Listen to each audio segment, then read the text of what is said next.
일단 해보려는 시도를 하세요. 거절을 당하더라도 시도하고 안 될 것 같아도 입사 지원을 하고 그게 뭐든 후회할 것 같은 일이면 하는 겁니다. 안녕하세요.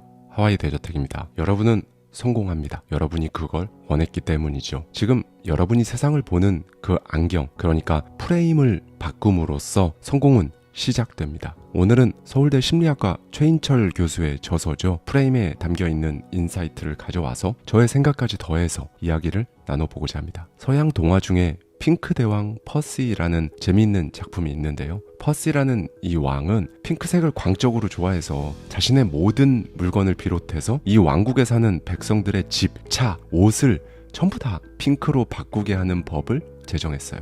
네, 동화답게 귀엽기도 하고 참 어처구니가 없기도 합니다. 그리고 드디어 그의 눈에 세상 모든 것이 핑크로 변한 듯 보였죠. 그런데 정말 단 한 곳 핑크로 바꾸지 못한 곳이 있었는데요. 하늘입니다. 무소불위의 제왕일지라도 뭐 하늘을 어쩌겠어요. 아무리 머리를 굴려도 뾰족한 수가 떠오르지 않으니까 이 핑크대왕은 자신의 스승에게 방법을 찾아내라고 명령합니다. 스승은 묵묵히 듣다가 잠시 고민한 뒤 그렇게 하겠다고 하고 단 하루 만에 답을 찾아왔어요. 기대하는 왕에게 핑크색 안경을 건네며 말합니다. 이제 하늘을 보시죠. 네, 이 왕은 엄청나게 기뻐했다고 해요. 그런데 아마 백성들이 더 기뻤을 겁니다. 이 사람 하나가 안경을 씀으로써 이제 더 이상 핑크색 옷을 입지 않아도 되었으니까요. 동화는 이렇게 아름다운 마무리를 짓습니다. 아이들이 재밌게 읽는 간단하고 아기자기한 동화지만 어쩐지 어른이 되어 이 이야기를 곱씹어 보잖아요. 그러면 사실 참 많은 생각이 들게 하는 이야기입니다. 프레임이죠. 결국 내가 쓰고 있는 안경을 통해 세상을 본다는 겁니다. 이 프레임 이야기를 할 때면 늘 등장하는 이 그림을 한번 볼까요? 이 두 그림의 중앙에 있는 원의 크기는 정확히 같습니다. 이 프레임에 대한 이야기가 우리 인생을 어떻게 바꿔놓는지, 실제로는 이게 정말 얼마나 큰 이야기인지 오늘 저와 함께 같이 살펴보시죠. 무언가를 규정하고 제약한다. 프레임. 이건 사실상 진짜 엄청난 의미입니다. 그리고 이 프레임은 정확히 5개의 개념만 이해하면 돼요. 뭐 어렵지도 않습니다. 이걸 이해해야 지금 내 삶의 프레임이 도대체 뭔지, 바꾸고 싶다면 이걸 도대체 어떻게 바꾸는지, 정확히는 내가 원하는 삶, 그 삶을 살기 위해서 어떤 프레임이 필요한 건지 정말 명확하게 간파해서 인생에 바로 적용할 수 있습니다. 첫 번째, 프레임은 바로 맥락인데요. 저자가 서울대 캠퍼스에서 경험한 에피소드입니다. 어떤 차가 주차 구역이 아닌 곳에 보행자 통로를 가까스로 피해서 비스듬히 주차되어 있었다고 해요. 아니, 주차할 곳도 많은데 덩그러니 그렇게 주차가 되어 있는 겁니다. 저자와 함께 걷던 지인들은 말합니다. 누가 이따위로 주차했을까? 네, 결과만 놓고 보면 누가 봐도 개념 없는 주차임이 틀림없죠. 결과만 놓고 본다. 이건 무슨 말이냐? 저자는 이 차주가 왜 이렇게 주차했는지 그 이유를 알고 있었다고 하는데요. 그날 낮 학교 주차장은 완전히 만차 상태였고 도로 주변에도 주차할 곳이 정말 하나도 없는 가운데 강의 시간에 쫓긴 어느 교수가 두 차 사이 좁은 공간에 차를 비스듬히 대놓는, 어떻게 보면 기발한 선택을 한 거죠. 네, 앞뒤로 차가 빼곡하게 들어찬 상황에서, 그러니까 두 차 사이라는 맥락에선 분명히 기발한 주차였는데 저녁에 퇴근 시간이 되면서 앞뒤에 있던 차들이 다 빠지고 나니까 영락없이 그냥 개념 없는 주차가 되고 만 겁니다. 네, 아마도 이 차주가 막 차를 세워놓은 시점에 사람들이 그 장면을 봤으면 개념 없는 사람이 아니라 캠퍼스 내 심각한 주차난을 생각했을 겁니다. 여러분, 프레임은요, 사실 이 맥락으로 가장 빈번하게 나타나거든요. 상황이 변하면 보이지 않던 것들이 보이거나 원래 보이던 것들이 안 보이는 이상한 현상이 일어납니다. 그리고 이런 맥락의 변화는 사람에게도 정확히 똑같이 적용됩니다. 당선되고 나서 생각이 달라진 정치인, 승진 전과 후가 달라진 내 상사, 결혼 전과 후의 모습이 달라진 것 같은 기분, 이런 것들 전부 다 이 맥락이 달라졌기 때문에 이전에는 볼 수 없었던 걸 보게 됨으로써 생기는 것들이죠. 네, 그래서 역지사지의 심정은요, 사실 정확히 말하면 상대방의 달라진 맥락을 이해해 주는 것이라고 할 수 있는 거예요. 자, 여기서 우리 이야기를 좀 해볼까요? 여러분은 분명히 어떠한 맥락의 변화가 있었기에 성공을 결심하고 지금과는 다르게 살아야겠다고 마음을 먹었을 겁니다. 특히 과거에는 생각 안 했던 목표를 생각하실 거예요. 그렇죠. 그런 여러분을 보는 다른 사람들은 여러분의 맥락이 달라졌음을 인지하지 못하기 때문에 제가 요즘 어딘가 이상한데? 라는 느낌을 받을 겁니다. 마치 앞선 주차장에서 기발하지만 어딘가 받아들이기 힘들게 주차한 그 차량처럼 말이죠. 네, 맥락이 달라진 건 여러분입니다. 구구절절한 설명이 없는 한 어딘가 이상하게 툭 튀어나온 여러분을 사람들이 고지고대로 받아들이기는 힘들 거예요.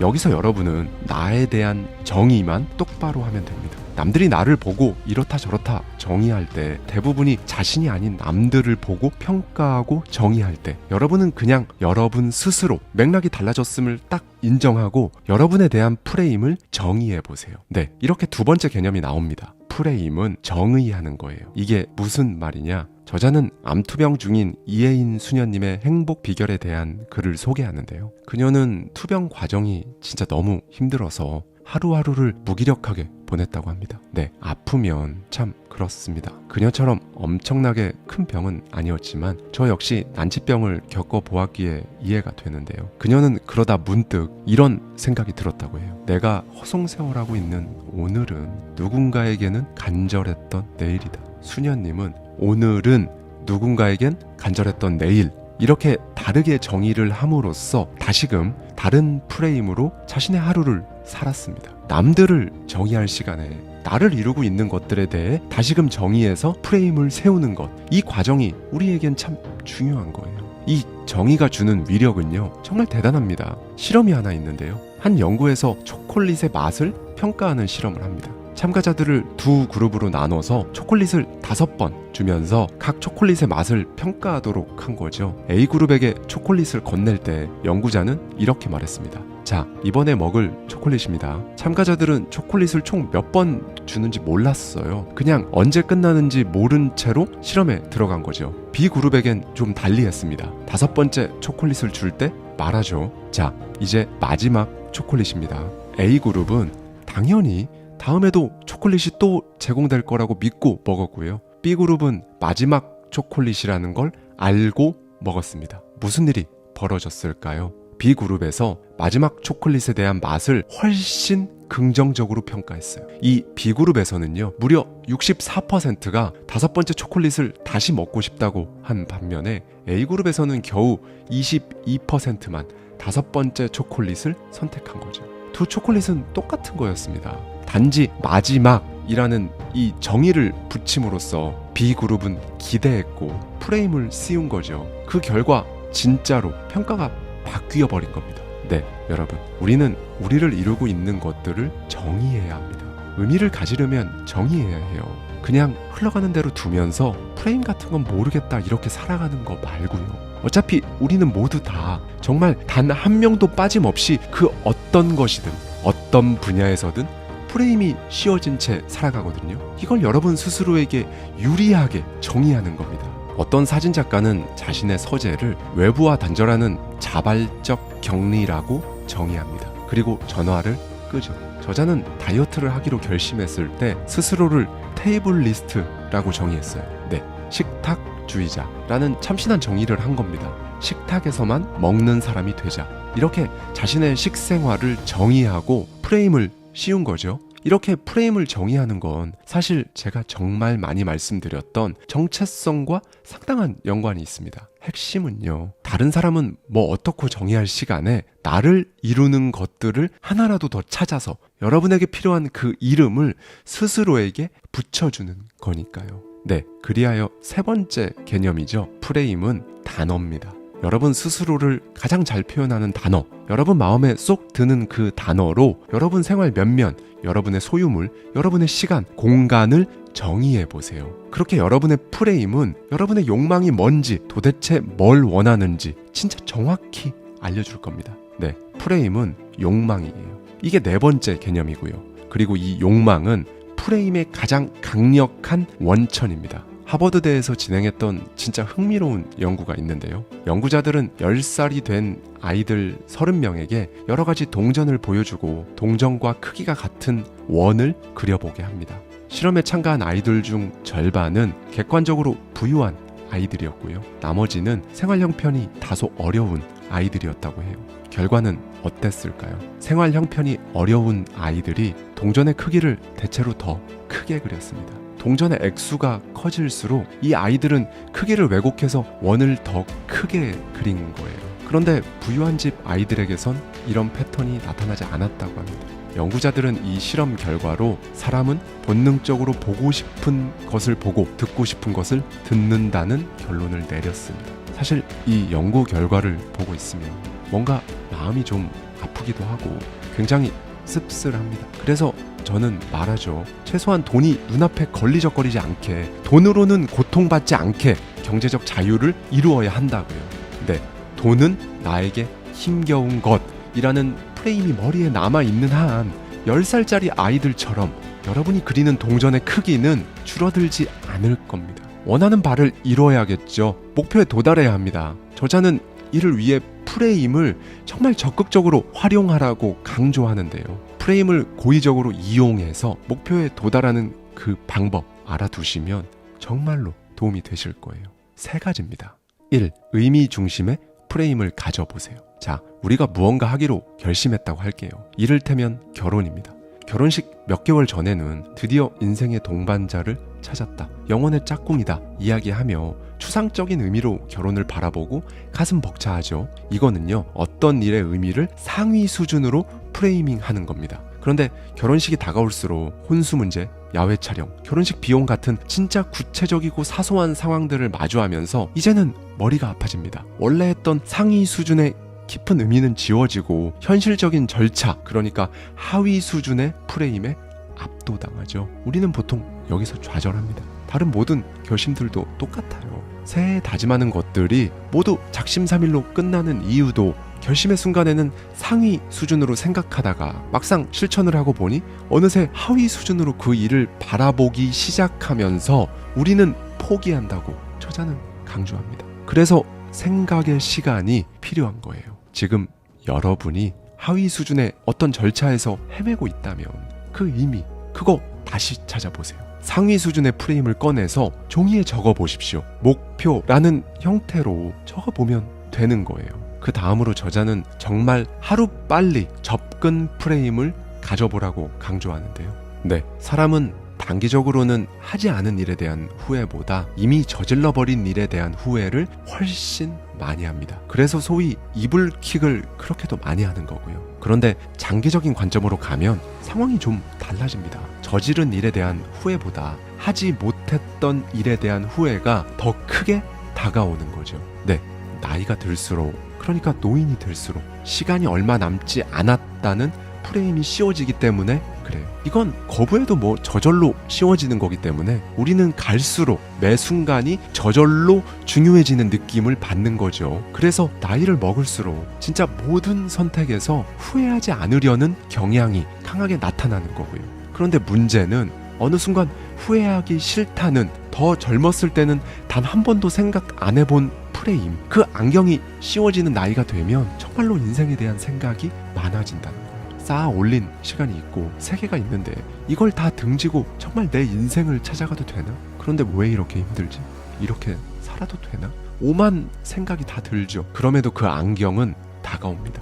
시간이 없다, 후회하기 싫다는 안경을 쓰는 순간을 막을 순 없어요. 그러니 하루라도 빨리 일단 해보는 접근 프레임을 써먹어야죠. 이 말이 아직 와닿지 않는 나이대의 구독자님들이라도 이걸 알고 있는 것과 그냥 모르는 것은 완전히 다릅니다. 네, 일단 해보려는 시도를 하세요. 거절을 당하더라도 시도하고, 안 될 것 같아도 입사 지원을 하고, 그게 뭐든 후회할 것 같은 일이면 하는 겁니다. 고 정주영 회장의 해보기는 했어?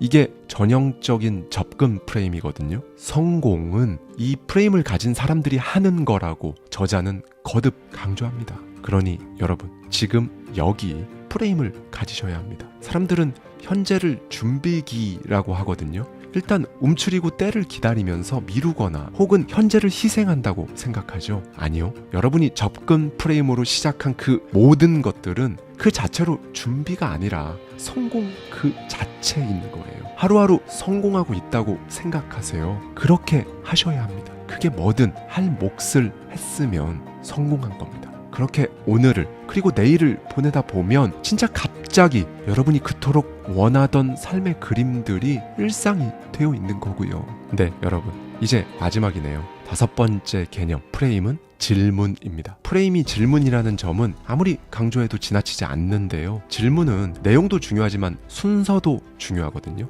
여기 2개의 질문이 있습니다. A 질문지 1. 당신은 성공할 사람입니까? 2. 당신은 지난달 하루에 책 1페이지씩 읽겠다는 작은 성공을 몇 번 이뤘나요? 이 실험에서는 결국 책을 읽은 빈도수가 성공할 사람인지 여부에 영향을 주기는 하지만 그렇게 강한 영향력을 주지는 못한다고 합니다. 영향을 못 준다고 하니까 순서를 한번 바꿔볼까요? B 질문지 1. 당신은 지난달 하루 책 1페이지씩 읽겠다는 작은 성공을 몇 번 이뤘나요? 2. 당신은 성공할 사람입니까? 네, 여러분. 1번. 그러니까 먼저 하는 질문은 뒤에 나오는 질문을 해석하는 프레임으로 작동합니다. 이건 바로 어제 영상에서 말씀드렸던 기준점과도 비슷하죠. 비질문지와 같은 이런 질문 순서는요, 책을 읽는 작은 성공의 빈도수에 따라 내가 성공할 사람인지 아닌지 여부가 판단된다고 생각하게 만들어버리는 거예요. 그러니 여러분, 평소에 여러분 스스로에게 어떤 질문을 자주 던지는지 한번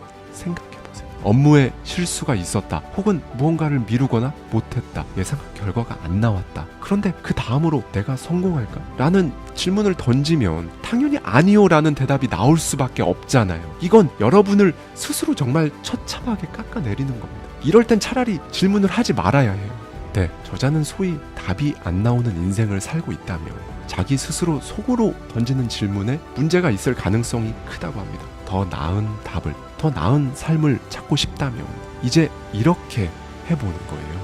여러분이 잘한 일이 있을 때 그때 곧바로 내가 성공할까? 라고 여러분 스스로에게 물어보세요. 그리고 당연하다 라고 대답하시면 끝입니다. 이 빈도수를 늘리세요. 여러분에게 뿌듯한 일이 있을 때 진짜 그게 무엇이든 아주 작은 거라도 끝난 다음엔 나는 성공할 사람인가? 당연하다 라고 답하는 그 순간을 자주 많이 만드십시오. 그러면 정말 어느 순간 여러분도 모르게 진짜 성공하는 사람의 프레임을 갖게 되는 거니까요. 트이지 않은 평평한 땅에는 그 어떤 기둥을 갖다 놔도 균형을 잘 맞춰 세워본들 무너집니다. 건들면 끝나는 거예요. 그래서 우리는 더 패여야 합니다. 정말 저 밑바닥을 본다 한들 다시 올라오면 그만이다 라는 마음으로 선택을 하고 그냥 해 나아가야 해요. 안녕하세요. 하와이 대저택입니다. 여러분은 성공합니다. 여러분이 그걸 원했기 때문이죠. 오늘은 금요일이지만 대저택 라디오가 아닌 대저택 서재로 이번 한 주 그리고 이번 달을 마무리해볼까 하는데요. 많은 구독자님들이 도움을 받으셨던 서울대 최인철 교수의 저서죠. 프레임에 담겨있는 인사이트를 가져와서 저의 생각까지 더해서 한 번 더 이야기를 나눠보겠습니다. 네, 여러분. 만약 불의의 사고로 손발을 잃거나 하반신이 마비된다면 어떨지 물었을 때 어떻게 대답하실 것 같으신가요? 이 질문에 의연할 사람은 없을 겁니다. 대부분 대답하는 것 자체를 어려워할 거예요. 그런데 여기 정말로 생각지도 못한 연구 결과가 하나 있습니다. 방금 말씀드린 질문과 비슷한 경험을 실제로 마주한 사람들을 대상으로 수행한 연구에 따르면요, 우리가 생각하는 것만큼 그들이 그렇게 불행해하지 않는다는 거예요. 심지어 보통의 사람들보다 더 행복하게 사는 사람들도 있다고 합니다. 정확히 반대의 경우도 있는데요. 그토록 바라던 복권, 하루아침에 벼락부자가 된 사람은요, 우리가 예상한 만큼 행복한 것만은 아니라는 결과도 있고요. 네, 행복과 불행, 그 예측이 통상 생각하는 방향과 좀 다른 이유가 다 있습니다. 저자는 그 이유가 인간이 가지고 있는 적응 능력 때문이라고 말하는데요. 네, 여러분, 사람은요, 진짜 그 어떤 상황이든 우리가 생각하는 것보다 더 빠른 속도로 그 상태에 적응한다고 합니다. 마치 어두운 극장에 들어가면 처음에 눈앞이 깜깜해서 아무것도 안 보이지만 몇 초만 지나면 주변이 눈에 들어오기 시작하는 것과 같은 원리인 거죠. 이렇게 엄청나게 빠른 적응력을 지닌 우리의 본능 때문에 우리는 성공을 원하고 부자가 되길 바라는 거라고 저자는 말합니다. 그리고 또 우리는 어떤 상태에 쉽게 적응하는 만큼 또 다른 변화를 갈망하고요. 그리고 이 변화에 더없이 예민하죠. 자, 상황 A와 B가 있습니다. 상황 A. 상황 A에서 여러분은 100만 원의 수입이 생겼다고 가정해 볼게요. 여기서 두 가지 옵션 중 하나를 더 선택할 수 있습니다. 1. 추가로 50만 원을 확실히 더 받을 수 있다. 2. 동전을 던져서 앞면이 나오면 100만 원을 더 받고 뒷면이 나오면 한 푼도 못 받는다. 네, 금액은 작지만 확실하게 50만 원을 받는 1번을 선택하시겠어요? 혹은 확률은 반반이지만 한 푼도 받지 못할 가능성과 100만 원을 받을 가능성이 혼재된 2번을 선택하시겠어요? 일단 마음속으로 여러분만의 답을 내리시고요. 일단 상황 B를 보시죠. 상황 B, 현재 여러분은 200만 원의 수입이 생겼습니다. 아까와 동일하게 두 가지 옵션 중 하나를 더 선택할 수 있어요. 1. 무조건 50만 원을 내놓아야 한다. 2. 동전을 던져서 앞면이 나오면 100만 원을 내놓고 뒷면이 나오면 한 푼도 내지 않아도 된다. 네, 여러분. 이런 상황에선 어느 쪽 옵션을 선택하시겠어요? 제 예상에 여러분은 상황 A에서는 모험을 하지 않고 추가로 50만 원을 확실히 더 받는 옵션 1을 선택할 가능성이 큽니다. 당연히 예외도 존재하지만 깊이 생각할 시간을 주지 않고 고르라고 하면 대부분은 확실히 50만 원을 받는 방향을 선택하거든요. 그리고 상황 B에선 다소 유동적이긴 하지만 동전을 던져서 모험을 단행하는 옵션 2를 선택할 가능성이 큽니다. 그냥 밑도 끝도 없이 무조건 50만 원을 내놓는 건 어딘가 모르게 억울하잖아요. 네, 사실 이 상황 A, B는 우리 안에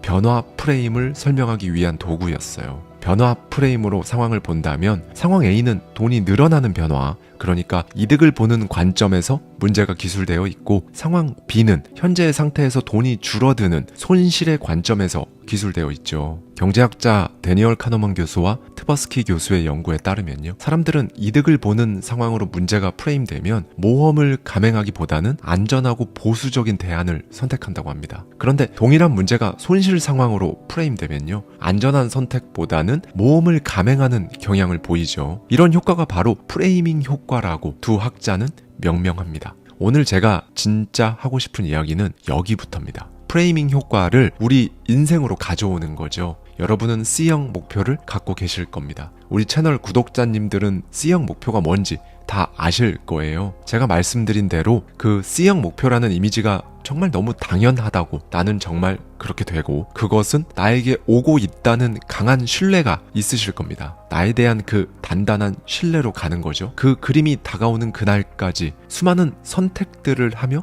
나아갈 겁니다. 크게 변화하는 거고요. 변화 프레임으로 모든 상황을 바라보게 될 겁니다. 여기서 이제 여러분은 잃더라도 나는 한다는 마음으로 하셔야 해요.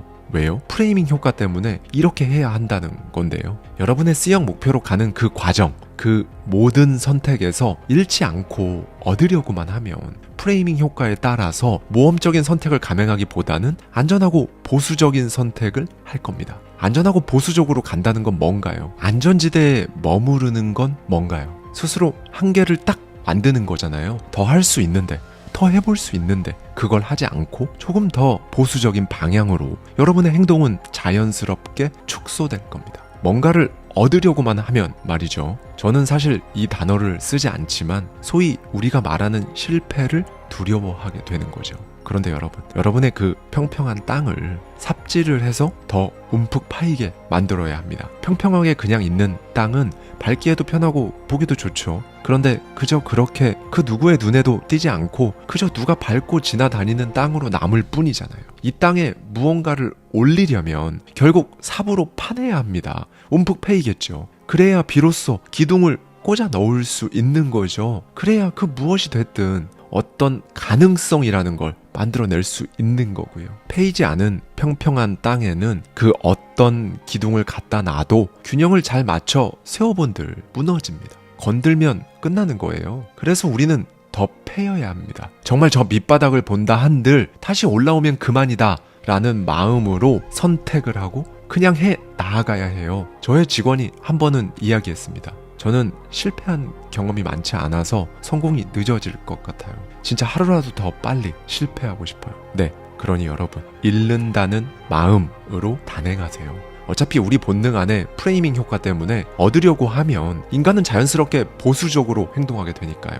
다만 내면이 공허한 치기 어린 패기로는 절대 안 됩니다. 여러분 머리와 마음을 단단하게 채우고 또 채워서 어떤 근거를 가지고 행동하셔야 해요. 그렇게 해도 읽습니다. 일단은 그렇게 돼요. 그렇게 되면 비로소 이제 내 레벨이 어느 정도인지 정확히 알게 되죠. 뭘 더 채워야 하는지 가늠이 되는 겁니다. 그리고 이 모든 건 잃어도 해본다는 생각으로 했을 때만 얻을 수 있는 진정한 자기평가라고 할 수 있는 거고요. 진짜 자기평가가 되는 이 경험은요, 사실 그 어떤 것과도 바꿀 수 없는 진귀한 순간인 거예요. 이토록 처절하면서도 진짜 보석 같은 자기평가를 보완해가면서 반복을 계속 해 나아갔을 때 비로소 C형 목표를 눈앞에서 보게 되는 거죠. 이 부분에서 저자는 말합니다. 위대한 반복 프레임을 연마하라. 티핑 포인트와 블링크라는 책으로 국내에도 많이 알려진 말콤 글래드웰이 뉴욕에서 연설을 했습니다. 그는 자신이 10대 시절 캐나다 마라톤 챔피언이었다는 흥미로운 사실을 밝혔는데요. 박식하고 재치 넘치는 세계적인 저자가 어린 시절 마라톤 챔피언이었다니 많은 사람들이 그의 말에 귀를 기울였습니다. 올림픽 금메달을 꿈꾸며 연습하던 글래드웰은 15살 때 챔피언 자리에서 밀려나게 돼요. 이후 곧바로 마라톤에 흥미를 잃어버리고는 대학에 들어갔죠. 얼마 지나지 않아 다시금 시도해 보았지만 흥미면으로나 모든 면에서 이 길은 더 이상 자신의 길이 아니라는 걸 알게 되었다고 합니다. 그는 여기서 조사를 한번 해봤어요. 과연 자기랑 함께 캐나다 마라토너 순위를 주름잡던 13세 시절 아이들이 어떤 인생을 살고 있나 궁금해진 거죠. 네, 13세 때 캐나다 전국 순위 15위 안에 들었던 소년들을 대상으로 그들이 24세 나이가 되었을 때 랭킹을 살펴봤습니다. 그 결과는 충격적이었어요. 13세 때 전국 15위 순위권을 유지하던 아이 중 단 한 명만이 그 명성을 유지하고 있었고 나머지 14명은 각자 다른 길을 찾아간 거죠. 더 충격적인 건 이겁니다. 24세 캐나다 전국 랭킹 1위인 선수가 바로 13세 시절에 글래드웰을 비롯한 엘리트 선수들로부터 조롱받던 소위 실력이 형편없던 그 아이였던 거죠. 네, 글래드웰을 비롯한 여러 심리학자들은 이런 결론을 냈습니다. 성인이 되어 성취한다는 것은 그 어떤 영역이든 중단 없는 노력에 의해 이루어진다. 중단 없는 노력, 중단하지 않겠다는 마음가짐. 그러므로 내가 페이고 페이더라도 반복하는 습관. 도스토옙스키는 말하죠. 습관은 그 어떤 일도 할 수 있게 만들어준다. 네, 반복의 위력은 그 크기가 너무나 커서 정말 언제나 과소평가될 수밖에 없는 겁니다. 그래서 제가 여러분께 항상 이렇게 말씀드린 거였어요. 그냥 오늘 하루도 했으면 성공이다. 그게 10분이라도 단 1분이라도 노력은 배신하지 않는다. 진부한 말 중에서도 진짜 진부한 이 말 위에는요, 사실 더 중요한 말이 있습니다. 반복은 배신하지 않습니다. 저자는 대학에 나오는 말을 차용합니다. 심성구지, 수부중불원의.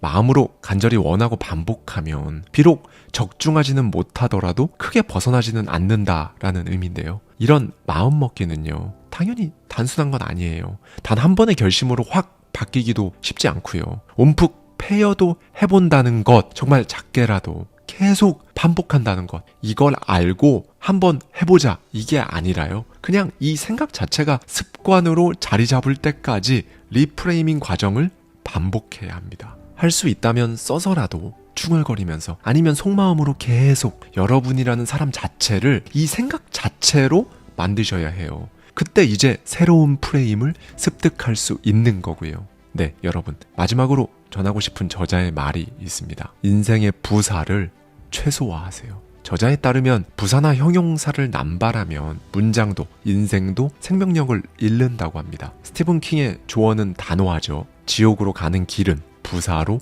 포장되어 있다. 자신감이 없을수록 부사와 형용사를 쓰게 됩니다. 사람은 불안할수록 수식어를 가져와요. 이제부턴 여러분의 생각을 단순하고 명료하게 글로 남겨보는 겁니다. 불안하기 때문에 주렁주렁 매달아둔 플랜 B, 플랜 C가 있으신가요? 그 액세서리들 줄여보세요. 하나씩 직접 헤쳐나아가는 삶과 불필요한 장식물이 즐비한 삶은 함께 갈 수가 없어요. 저자는 매일 아침 거울 앞에 서서 내 삶에서 줄여야 할 인생의 각종 부사들을 점검하라고 강조하는데요. 그러면서 인생의 대표적인 부사 2가지를 꼽습니다. 남에게 보이기 위한 소유물, 타인의 시선. 이 2가지는 적정선을 넘게 되면 무조건 득 무엇보다 독이 되는 것들이라고 저자는 강조합니다. 스티브 잡스도 매일 아침 거울 앞에 서서 진심으로 스스로에게 물었다고 하죠. 오늘이 인생의 마지막 날이면 오늘 하려는 그 일,